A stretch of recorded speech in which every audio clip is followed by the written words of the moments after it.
But let's talk about some of the people whose careers you got started. There was a particular time in the 60s where you had directors such as Francis Coppola and Martin Scorsese doing pictures for you. Joe Dante did his first movies for you. Jonathan Demme did his first movies for you. What did you see in these new young filmmakers? Three things.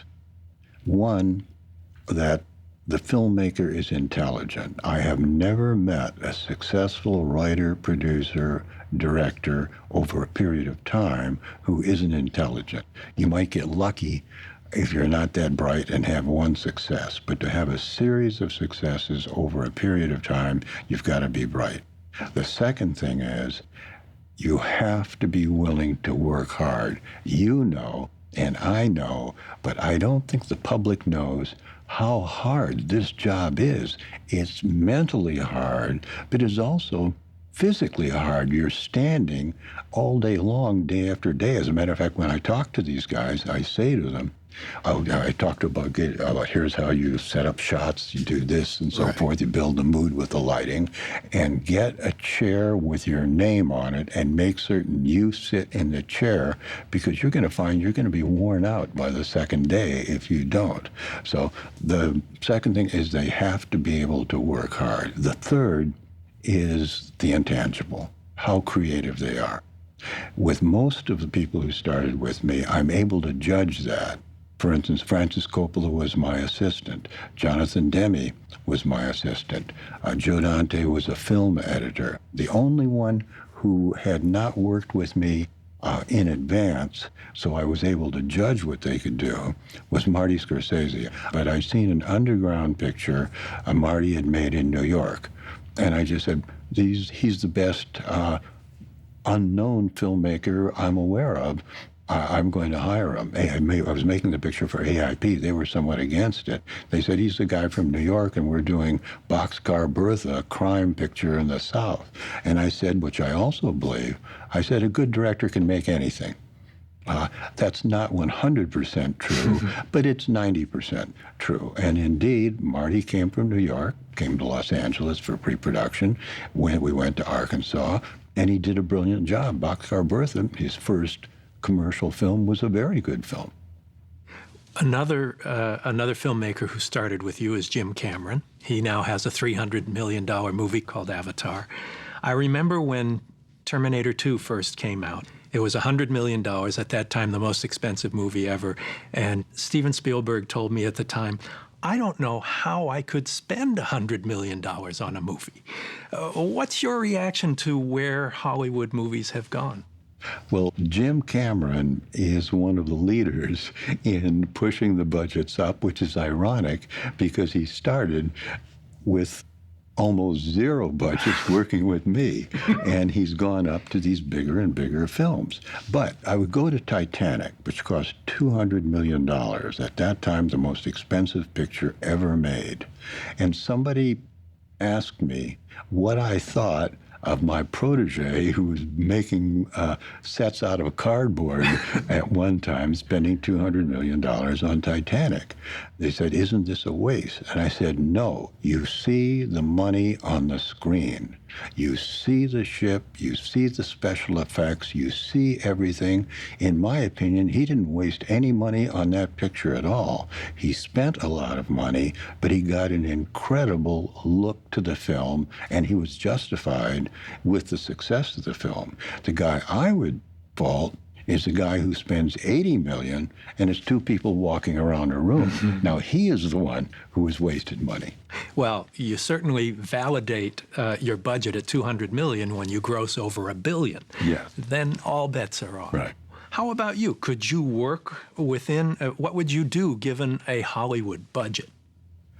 Well, say I was given, and I haven't thought of this before, say I was given $100 million, I would probably make one $50 million picture and then five $10 million pictures. Because even with $10 million, I think the way we work, and I use the word we because I've got a crew and people who work with me, the way we work, our $50 million picture would look like a $100 million picture. This is probably slight bragging, but I think if we can do it. And our $10 million pictures would look like $20 million pictures, so we would have given more than anticipated for the money. Do you miss directing? I do.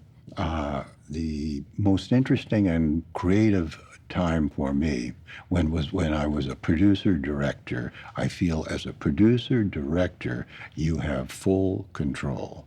As a director, you have to give some control to the producer. As a producer, you have to give some control to the director. But if you can meld those two things, you stand or fall on your own decisions. I had directed, 55, 56 pictures in 13 years or something like that in 1970 when I did a flying picture von Richthofen and Brown. And I knew when I finished that picture I was going to stop. I was just worn out. I never intended to stop directing. I felt I'll take the traditional sabbatical. I'll take a year off and go back. As a matter of fact, I already had some offers. The problem was I got bored. During that year, I started New World Pictures and became a producer, distributor, and the company sort of took off immediately. Every picture was successful. We didn't even have a failure for many years, and I just never got back to directing. Well, 20 years later, 1990, I guess, Frankenstein Unbound was the last film you directed. Yes. That was for 20th Century Fox, where you started out Yes. at your $36 a week job. So what was that like? Well, it started at Universal. Universal did some research, and they came up with the idea that a picture called Roger Corman's Frankenstein would make money. And they asked me if I wanted to make it. Going from the title, which is something Actually, you'd often right. done. It was their title, Roger Corman's Frankenstein. And I said, as a matter of fact, I don't want to make that picture. This will be the 50th or 60th Frankenstein picture, and nobody, despite your research, nobody is going to care.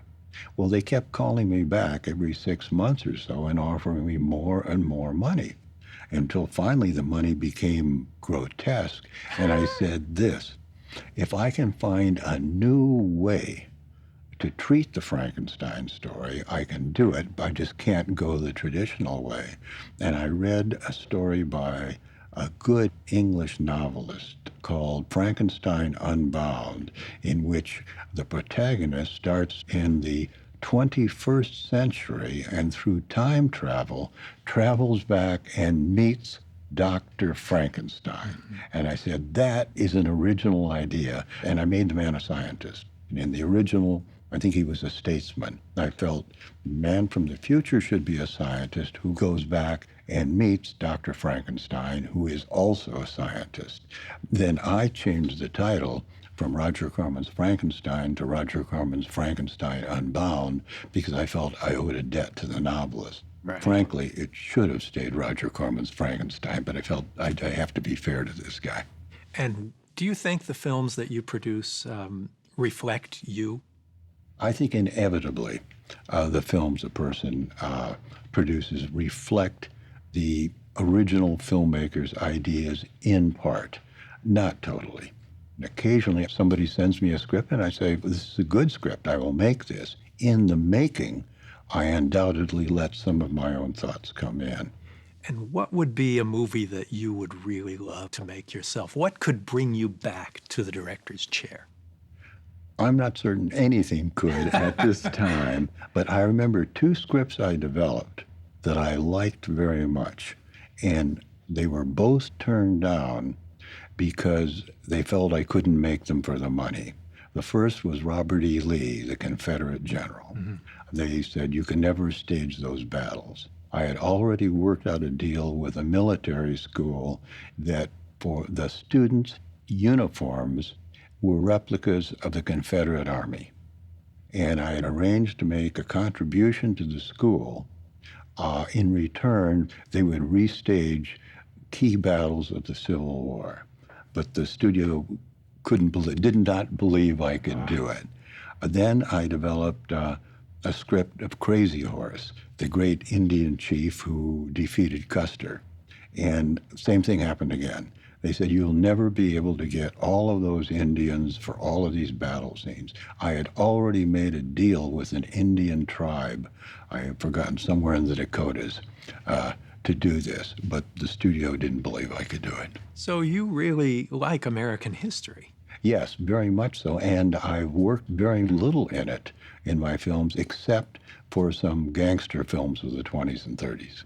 You're still producing monster movies for the Sci-Fi Yes. Channel, and most of what you do these days doesn't really have a shot at theatrical because it's become such a different animal than it was. Tell me a little about that transition for you. It's been a difficult transition for me because for almost my entire working life, every film I made got a full theatrical release. It started more than 10 years ago, where we were getting fewer and fewer theatrical releases. And I reluctantly had to change our production style. And at that time, our biggest market was video cassettes, and we were doing pictures for cable channels. I did 33 pictures for Showtime in 3 years. We simply had to adapt to changing times. I'm adapting again, as with the internet picture. But I regret greatly that we're not still having our pictures in theaters. Well, the audience has become more and more sophisticated, particularly in terms of special effects. And a lot of the movies you're making now rely on digital creatures. Let's talk a little bit about that transition from rubber monsters and men in suits to computerized animation. Computerized animation represents part of what is best about Hollywood. The technical work being done today is the best in the history of motion pictures. Cameras are the best, sound is the best, all production aspects are the best it's ever been, but particularly special effects. Computer animation, motion control, all of these things combine to give you more tools than anybody has ever had. The problem is it's very expensive. And it's also sometimes misused. Sometimes a filmmaker becomes so in love with the special effects that his story seems to take second place in his mind. So we're seeing films with great special effects, and you're saying, wait a minute, where was the story between these shots? And as far as the films that you've made, what are the ones that really stand out for you, the ones that you'd really like best to be known for? It varies from day to day. Yeah. For today, Well, out of 55, 56 movies. maybe The Intruder, the picture about racial integration. One of the New York papers, I still remember the review, said, The Intruder is a major credit to the entire American film industry. The reviews were on that level. It went to a number of film festivals, and as I say, was the first film I ever made that lost money. So I say The Intruder, the Man with X-ray eyes, maybe one of the Poe pictures, Mask of the Red Death, probably. Maybe The Wild Angels of the Trip when I was working with the counterculture. Just one last thing. The world is now all about sequels and remakes. And you've remade a lot of your own films, and a lot of them are being remade by others. What are your thoughts about that? I think remaking a successful film is a perfectly valid way to go, providing the remake represents an addition, something different. You can't just take the original story and remake it. You must rethink it and make it new. On the other hand, I think it's better to be original. I've only remade a few of my films because I saw new ways to make them, but I tried to be as original as I could. Hear, hear. The Academy Award to Roger Corman, which is an award long overdue, and thank you so much for talking with us about all of this. Thank you, Mick.